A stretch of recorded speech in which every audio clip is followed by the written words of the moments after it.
Question number 10 of the multiple choice questions. It says a stone of mass 0.4 kilograms is projected horizontally at 6 meters per second and falls 5 meters. And it says that when it hits the ground, it has a speed of 10 meters per second. And it wants us to calculate how much energy it's lost. So what I'm going to do is I'm going to calculate the energy it has at the top.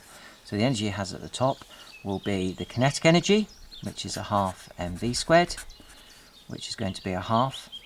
So that's the kinetic energy. And that's going to be a half times the mass, which is a half times 0.4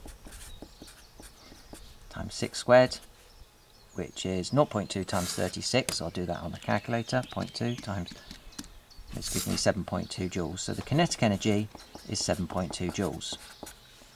It also has gravitational potential energy, which is given by mgh, which is the GPE.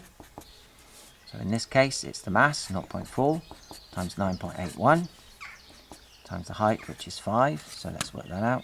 0.4 times 9.81 times 5, which gives me 19.62 joules. So the total energy at the top is the sum of the two. So I'm going to add that. It's going to be 26.82 joules. Okay. Now at the bottom, it's lost all the gravitational potential energy. It's only got kinetic energy, which relates to that velocity 10 meters a second. So at the bottom, it's only Ke, which is a half mass, times velocity squared, which is a half, times 0.4, times 10 squared. 10 squared is 100, times 0.2, which gives me 20 joules.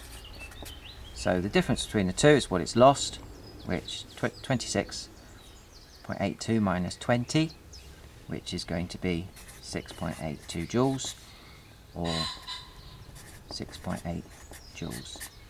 So the correct answer, and that corresponds to answer B. So the correct answer for number 10 is B, 6.82, so 6.8 joules.